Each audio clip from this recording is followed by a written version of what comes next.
আজকে আমি নিয়ে এসেছি মুগ কালিয়া রেসিপি।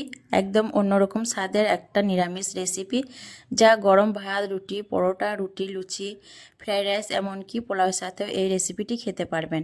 নিরামিষ দিনে বা যে কোনো দিন এই নিরামিষ রেসিপিটি বানিয়ে দেখুন, এতটাই মজার হয়, একবার বানালে রোজ রোজ বানাতে ইচ্ছে করবে।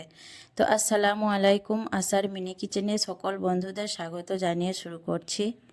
প্রথমেই দেখুন আমি গ্যাস অন করে একটা কড়াই বসিয়ে দিয়েছি, আর এর মধ্যে দিয়ে দিচ্ছি আমি হাফ কাপ মুগ ডাল দিয়ে একদম লো টু মিডিয়াম ফ্লেমে ডালটাকে আমি নাড়াচাড়া করে একটু ভেজে নেব, যাতে ডাল থেকে সুন্দর একটা ফ্লেভার বেরিয়ে আসে এবং ডালের মধ্যে হালকা লালচে রং ধরে যায়।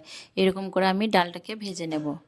ডালটাকে মিনিট খানেক ভেজে নেওয়ার পর দেখুন ডালের কালারটা অনেকটা চেঞ্জ হয়ে গেছে, আর ডাল থেকে বেশ সুন্দর একটা গন্ধ বেরিয়ে এসছে। এর থেকে আর বেশি ডালটাকে আমি ভাজবো না, তাহলে খুব বেশি পোড়া পোড়া ভাব চলে আসবে। এখন ডালটাকে নামিয়ে বেশ ভালো করে ধুয়ে আর ভিজিয়ে রেখে দেব। ডালটাকে কড়াই থেকে নামিয়ে নেওয়ার পর আমি দিয়ে দিচ্ছি কড়াইয়ের মধ্যে সর্ষের তেল। বেশ কিছুটা সর্ষের তেল আমি দিয়ে দিচ্ছি। এই তেলে রান্না করব আর আলু পটলটা ভেজে নেব। তেলটা একটু গরম হয়ে আসার পর দিয়ে দিচ্ছি কেটে রাখা পটল, আর পটলের মধ্যে দিয়ে দিচ্ছি সামান্য নুন দিয়ে আমি নাড়াচাড়া করে পটলটাকে বেশ ভালো করে একটু লালচে রং ধরিয়ে ভেজে নেব। আর এখানে আমি 300 গ্রাম পটল নিয়েছি, আর পটলগুলোকে দেখুন বড় বড় টুকরো করে কেটে নিয়েছি। আর পটলের খোসাগুলোকে আমি সম্পূর্ণ বাদ দিইনি, অল্প অল্প করে খোসা রেখে দেখুন পটলটাকে আমি কেটে নিয়েছি। এভাবে পটলটাকে কেটে নিলে সম্পূর্ণ পটলটা রান্নার পর গলে যায় না, তার জন্য আমি হালকা খোসা রেখে পটলটাকে কেটে নিয়েছি। বেশ কিছুক্ষণ ভেজে নেওয়ার পর দেখুন পটলের মধ্যে সুন্দর একটা লালচে কালার চলে এসছে। এইভাবে করে পটলটাকে ভেজে নিতে হবে। রান্নার আগে পটল আলুটাকে এইভাবে করে ভেজে নিলে তরকারিটা খেতে বেশ ভালো লাগবে।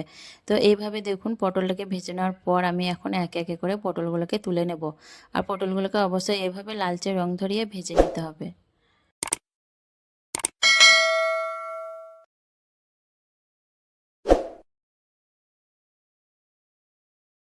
তারপর দিয়ে দিচ্ছি কেটে রাখা আলুটাকেও ভেজে নেব।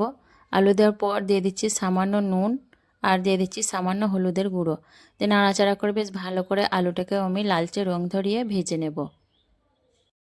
আলুটাকেও দেখুন আমি বেশ ভালো করে লালচে রং ধরিয়ে ভেজে নিয়েছি। এইভাবে করে আলুটাকেও ভেজে নিতে হবে। দিয়ে এখন আমি আলুগুলোকে তেল থেকে একে একে করে তুলে নেব।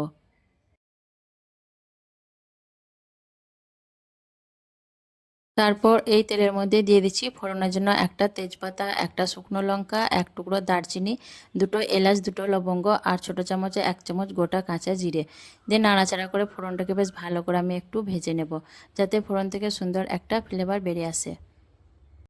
ফোড়নটাকে বেশ ভালো করে ভেজে নেওয়ার পর দিয়ে দিচ্ছি চা চামচে 1 চামচ আদা বাটা, আর দিয়ে দিচ্ছি একটা বড় সাইজের টমেটো কুচি। টমেটোটাকে বেশ ছোটো ছোটো করে কেটে নিয়েছি। আদা আর টমেটো একসঙ্গেই দিয়ে দিলাম, দিয়ে বেশ নাড়াচাড়া করে একটু ভেজে নেব, যাতে আদার কাঁচা গন্ধটাও না থাকে আর টমেটোটাও একটু নরম হয়ে যায়। কিছুক্ষণ নাড়াচাড়া করে নেওয়ার পর দেখুন টমেটোটা অনেকটাই নরম হয়ে গেছে। এভাবে টমেটোকে একটু গলিয়ে নরম করে নিতে হবে। এখন আমি এর মধ্যে কিছু মশলা অ্যাড করে দেব। নাড়াচাড়া করে নিয়ে এর মধ্যে দিয়ে দিচ্ছি সামান্য হলুদের গুঁড়ো, হাফ চামচ দিয়ে দিচ্ছি ঝালের জন্য লঙ্কার গুঁড়ো, ঝালটা অবশ্যই নিজেদের পছন্দ মতো দেবেন। হাফ চামচ দিয়ে দিচ্ছি জিরের গুঁড়ো, হাফ চামচ ধনে গুঁড়ো। দিয়ে নাড়াচাড়া করে বেশ ভালো করে মশলাটাকে আমি কষিয়ে নেব। মশলা যত ভালোভাবে কষিয়ে নেবেন রেসিপির টেস্টটা কিন্তু ততই ভালো হবে। তো মশলাটাকে বেশ ভালো করে আমি কষিয়ে নেব, যতক্ষণ অবধি মশলা থেকে তেলটা বেশ ভালোভাবে ছেড়ে দেবে। বেশ কিছুক্ষণ কষে নেওয়ার পর দেখুন মশলা থেকে তেলটা বেশ ভালোভাবে ছেড়ে দিয়েছে। এইভাবে করে মশলাটাকে ভালো করে কষিয়ে নিতে হবে। মশলা বেশ ভালো করে কষে নেওয়ার পর দিয়ে দিচ্ছি ভালোভাবে ধুয়ে রাখা মুগ ডাল। ভেজে যে মুগ ডালটাকে ভিজিয়ে রেখেছিলাম সেই ডালটাই পানি সহ দিয়ে দিলাম, যাতে ডালটা নিচে থেকে লেগে না যায়। দিয়ে একটু বেশ ভালো করে নাড়াচাড়া করে আমি ডালটাকে মিশিয়ে নেব মশলার সঙ্গে। ডালটাকে ভালো করে মেশানোর পর দিয়ে দিচ্ছি ভেজে রাখা আলু, যাতে আলু আর ডাল একসঙ্গেই সেদ্ধ হয়। যেহেতু আলু সেদ্ধ হতে একটু সময় লাগবে আর ডালটাও সেদ্ধ হতে একটু সময় লাগবে, তার জন্য আলু ডাল একসঙ্গে দিয়ে আমি বেশ ভালো করে একটু কষিয়ে নেব ডাল আর আলুটাকে। আলু আর ডাল একসঙ্গে দিলে দুটোই একসঙ্গে বেশ ভালোভাবে সেদ্ধ হয়ে যাবে। তো ভালোভাবে একটু দেখুন আলু আর ডালকে আমি মশলার সঙ্গে কষিয়ে নিলাম নাড়াচাড়া করে।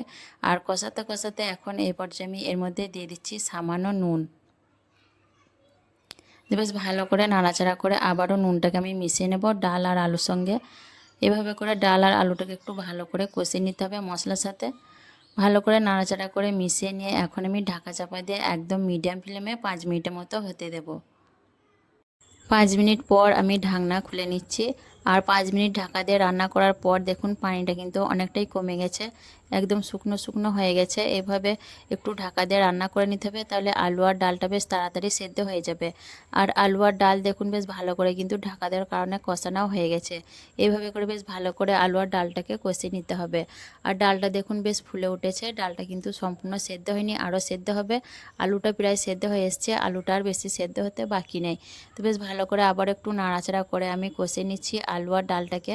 যত ভালোভাবে কষিয়ে নেবেন টেস্টটা কিন্তু ততই ভালো হবে। তো ডালটা কিন্তু আরও সেদ্ধ হবে, তার জন্য আমি নাড়াচাড়া করে নিয়ে এর মধ্যে দিয়ে দিচ্ছি সামান্য গরম পানি। গরম পানিটা ব্যবহার করলে তরকারির টেস্টটা ভালো আসে, তার জন্য আমি গরম পানি ব্যবহার করেছি। দিয়ে নাড়াচাড়া করে আবারও 5 মিনিট আমি রান্না করে নেব, তাহলে ডালটা ভালোভাবে সেদ্ধ হয়ে যাবে। তো বেশ ভালো করে নাড়াচাড়া করে নিয়ে আমি 5 মিনিটের মতো রান্না করে নিলাম। এভাবে করে আলু আর ডালটাকে একটু রান্না করে নিতে হবে, বেশ ভালো করে কষিয়ে রান্না করে নেওয়ার পর এখন আমি এর মধ্যে দিয়ে দিচ্ছি ভেজে রাখা পটলগুলো। পটল দেওয়ার পর আমি আবারও বেশ ভালো করে নাড়াচাড়া করে পটলগুলোকে আলু আর মশলার সঙ্গে একটু কষিয়ে নেব। বেশ ভালো করে এইভাবে কষিয়ে নিলে তরকারির টেস্টটা কিন্তু বেশ ভালো আসে। তো আলু আর পটল বেশ ভালো করে আমি কিছুক্ষণ কষিয়ে নেব। পটলটাকে দেখুন আমি বেশ ভালো করে আলু আর মশলার সঙ্গে কষিয়ে নিয়েছি, প্রায় 3-4 মিনিটের মতো আমি পটলটাকে কষিয়ে নিয়েছি আলু আর মশলার সঙ্গে। আর পটল কষানোর সময় এখানে আমি 2টো কাঁচা লঙ্কা চিরা ব্যবহার করেছি, ভিডিওটি আমার স্কিপ হয়ে গেছে তার জন্য আমি বলে দিলাম। ভালো করে কষিয়ে নেওয়ার পর আমি আবারও দিয়ে দিচ্ছি গরম পানি, যাতে সবজিগুলো বেশ ভালোভাবে সেদ্ধ হয়ে যায় আর ডালটাও ভালোভাবে সেদ্ধ হয়ে যায়। তো নাড়াচাড়া করে বেশ ভালো করে মিশিয়ে নেব। নাড়াচাড়া করে বেশ ভালো করে মিশিয়ে নিয়ে তারপর আমি ঢাকা চাপা দিয়ে আবারও 5 মিনিট রান্না করে নেব, তাহলে আলু পটল সব কিছু বেশ ভালোভাবে সেদ্ধ হয়ে যাবে। আরও 5 মিনিট রান্না করার পর আমি ঢাকনা খুলে নিচ্ছি। আর 5 মিনিট মিডিয়াম ফ্লেমে রান্না করার পর দেখুন তেলটা বেশ ভালোভাবে ছেড়ে দিয়েছে রান্নার থেকে। এখন আমি একটু নাড়াচাড়া করে নেব। তো আলু পটল ডাল সব কিছুই কিন্তু বেশ ভালোভাবে আমার সেদ্ধ হয়ে গেছে, এখন একটু নাড়াচাড়া করে নিচ্ছি। আর রান্না শেষে কিন্তু এই ঝোলটা কিন্তু আরও কমে যাবে, আরও মাখো মাখো হয়ে যাবে, ডালের মধ্যে এই পানিটা কিন্তু টেনে নেবে। তো এখন দিয়ে দিলাম 1 চিমটি গরম মশলার গুঁড়ো, দিয়ে দিচ্ছি সামান্য ধনেপাতা কুচি, আর দিয়ে দিচ্ছি 1 চা চামচ ঘি। নিরামিষ রেসিপিতে একটু রান্না শেষে ঘি ব্যবহার করলে খেতে বেশ ভালো লাগে। আর এখানে আমি 1 চা চামচ চিনি ব্যবহার করেছি, ভিডিওটা আমার স্কিপ হয়ে গেছে। তো দিয়ে বেশ ভালো করে আমি নাড়াচাড়া করে মিশিয়ে নিচ্ছি। 1 মিনিটের মতো নাড়াচাড়া করে ফুটিয়ে নেব, তাহলেই কিন্তু আমার মুগ কালিয়া সম্পূর্ণ রেসিপিটি তৈরি হয়ে যাবে। আর চিনিটা অবশ্যই নিজেদের পছন্দ মতো দিয়ে দেবেন, স্বাদ অনুযায়ী আমি এখানে 1 চা চামচ চিনি ব্যবহার করেছি। তো আমি 1 মিনিটের মতো নাড়াচাড়া করে ফুটিয়ে তারপর আপনাদের দেখিয়ে দিচ্ছি। নিরামিষ দিন বা যে কোনো দিন এই নিরামিষ রেসিপিটা রান্না করে দেখতে পারেন।